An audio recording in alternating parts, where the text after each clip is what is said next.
Welcome to the Arsenal Present. How we doing this beautiful day? I hope you guys are doing great, wherever you are watching this stream from.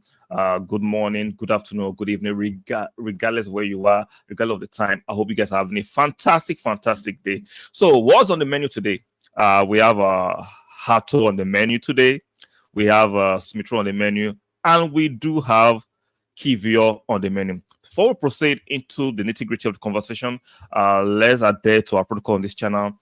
Please strike the like button, very important. Like the video, subscribe, and make sure you turn on your notification bell. One more time, like the video, subscribe, and make sure you turn on your notification bell. While that is done, let's start from Smith-Rowe.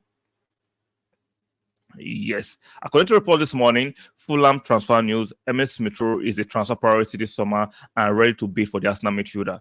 We know for some reasons, mainly injuries and inconsistency, Smith-Rowe has struggled to impose himself as a key player and as a starter for Arsenal for the last 2 years, mainly from the injury side. Even though when he came back, he's looking like the team, as the Arsenal team has evolved past Smith-Rowe. That doesn't make Smith-Rowe a bad player. Smith-Rowe, for me, is a quality top player. But the pressure at Arsenal, the ambition at Arsenal for me has evolved past him at the moment. I'm sorry, that's just the truth. We cannot have players where we have to give recovery minutes to, players who have to give fitness minutes to. We cannot afford that. The pressure at Arsenal is different from the pressure at Fulham. With no disrespect. Now, at Fulham, the pressure will not be as high as the pressure at Arsenal. He can take his time, and he to actually give a lot to Fulham. Trust me, Smith-Rowe had a lot of quality to Fulham. He's experienced in the Premier League, so he's not switching leagues. He has played in the Champions League. He's still a quality player. I understand the struggles for the last 2 seasons due to mainly injury, but the quality is still there. But someone was to say, so why are we selling him? Because at Arsenal, he's competing with other quality players for a starting berth, which he might never get. But at Fulham, I think Smith-Rowe walks into starting 11. Provided he's fit, Smith-Rowe walks into Fulham starting 11. On the wings or in the middle, he will do a fantastic job. So, unfortunately, Smith-Rowe is a player I like and I love, but sometimes like and love is not enough. It's not just enough. He has not given us the major quality of availability, and because of the pressure at Arsenal and kind of the quality of players is competing with at Arsenal, for the progress for his career, he needs to move. Now, sentimentality cannot be the bane for certain players. You just have to look out for what is best for yourself and for the club. And for me, an amicable parting of ways between Arsenal and Smith-Rowe is the best at this moment. I wish we could keep him. My selfish part want to keep him. But if you keep Smith-Rowe, he will not get enough game time. The Arsenal ambition has evolved. There are more quality players he's competing with. I think it's high time he goes to a club where he can walk into the starting 11 and get more game times for his English career and his personal career. So Fulham will not be a bad thing. Fulham has to pay up. I'm expecting at least 35 to 40 million pounds for this young English player. He's still young. The quality is still there. I understand the injuries. He has done the operation the last 2 years.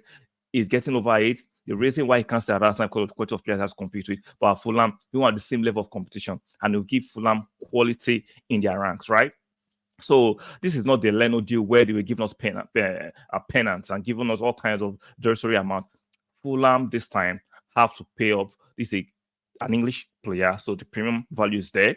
Is young and he has quality. So let's see how fast this deal can evolve. The rumor just came out a few hours ago from let me look at it ago of Mike Magriff.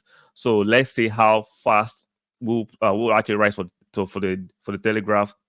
He's actually a relatively credible journalist. Let's see how fast these rumors can evolve.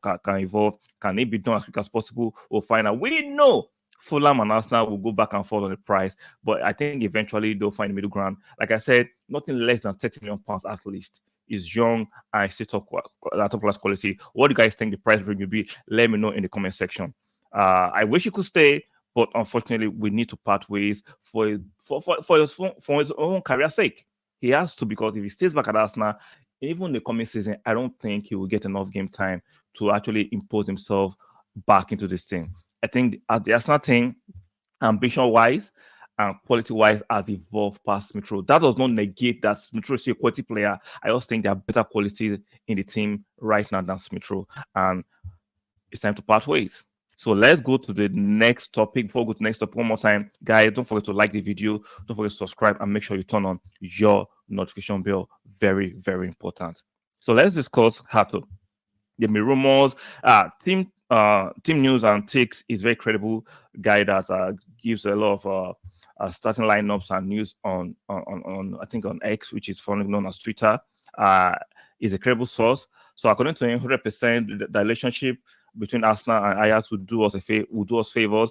We didn't try to convince him not to sign a new contract. We are already speaking to Ajax then, saying we will still be interested if he signs a new contract. We would like to get I didn't see the other part. So the major gist of this news is that Arsenal are still interested in this youngster Hato.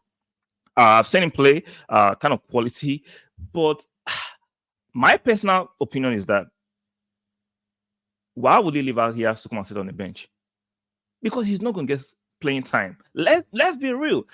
I understand the credibility of team news and takes, right? Quality guy. I understand that there is merit in the fact that some might be talking to certain players. Talking to certain players doesn't mean we have to sign them immediately. And Hato, as good as he is, he doesn't start for this team. Timber should be back next season. He doesn't start ahead of Tomiyasu. He doesn't start ahead of Ben White, even ahead of Zinchenko.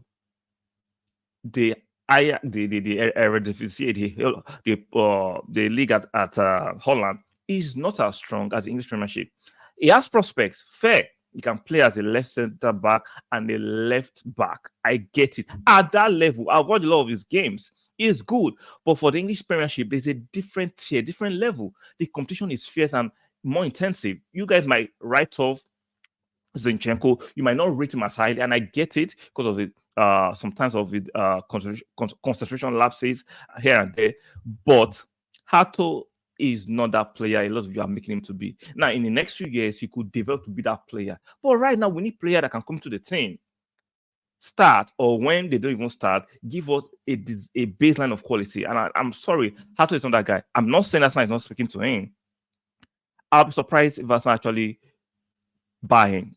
Maybe we'll buy him and loan him, but to buy him, I think he will be part of our squad this coming season as a key player in that team. I don't see it.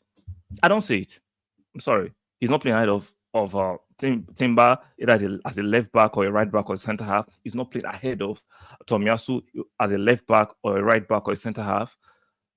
Even like I say, I might argue if Zini stays, because there are rumors that Zini is being linked to Bayern Munich, I don't think he plays ahead of him. Let's not get overly excited by the prospect of a young player. Let's look at the merits of certain players and what they can give us at the moment. I'm not against signing young players, but if you're thinking you're going to sign a young player and bring him straight to the team at that level as a defender, I don't see it. It's a different. Someone say, but I read Sesko. Sesko is a striker. Come on, let's not do that. There are discrepancies between strikers that are young and defenders that are young. There are two different goals. So let's not go there. We'll discuss that later. So for me, Hato, good player. If Arsenal buys him, I'll support him. But I still not expect him to be a starter. I expect him to Arsenal to buy because of the prospect they see in him, and maybe loan him out again. But as a player that will be key in our Champions League or Premier League campaign for this coming season, I do not see it. Honestly, I do not see it. But if you have a different opinion, let me know why you think Hato will come into this team as a starter or as a key player in this team. Let me know in the comment section. So one more other news, Kiwior. According to report, AC Milan have made Jakub Kiwior their priority this summer.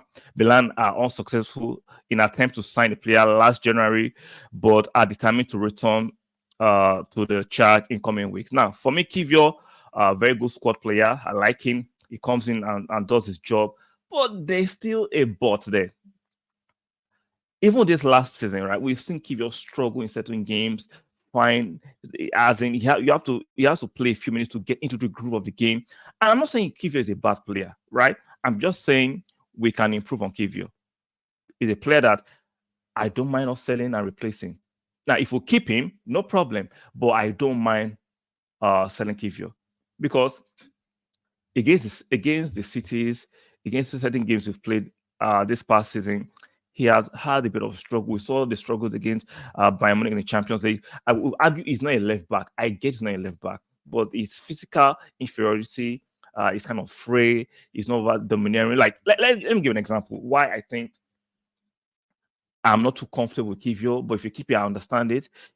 Hypothetically, if Gabriel Magalhaes was out for 5 games or 10 games, do you trust Kiwior for the 5 or 10 games as a center half physically in this league? I don't. I'm not saying I will not support him, but I will not trust him 100% because you can see how he's kind of frail physically. He's not domineering. He's kind of shy in the attack, shy in the tackle. You can easily bully him, but at the same time, he doesn't feel with that robust confidence that the likes of Gabriel Magalhaes fills us with. Now, let me simplify it. Now, let's say hypothetically, Gabriel Magalhaes is out for 5 games. I have 3 options to play as a left center half. You have Tomiyasu, Kiwior, even Ben White. Who will you play? I bet a lot of you are going for Ben White and Tomiyasu before Kiwior, even though Kiwior is left-footed. I understand the aesthetic of playing left-footed players as left center halves, but it is not mandatory that you have to play a left-footed player as a left center half. Right-footed players can play there. What am I saying? In terms of hierarchy, in terms of quality, in terms of confidence, a lot of Arsenal fans, rational Arsenal fans, are going to play Ben White and Tomiyasu ahead of Kiwior as a left center half because not because Kiwior is no good, because Ben White and Tomiyasu will give you more confidence physically, progressively, on the ball, instead of tackling aggressively than Kiwior. Kiwior is a good tackler. His passing, in my opinion, is better than Ben White's passing and Tomiyasu passing as center halves. But passing alone doesn't make you a great center half. Your tackling, your one-on-one duels, your collective winning of duels, your physicality, your tenacity. These are the things that Kiwior is a bit shy when it comes to defending. That's why I'm like, I will not be totally against Arsenal selling him, but if Arsenal decide to keep him, I'm fine. But he's not a player that I'll be throwing my toes out of the prime for selling. So what do you guys think? Will you consider selling Kiwior and bringing a better replacement?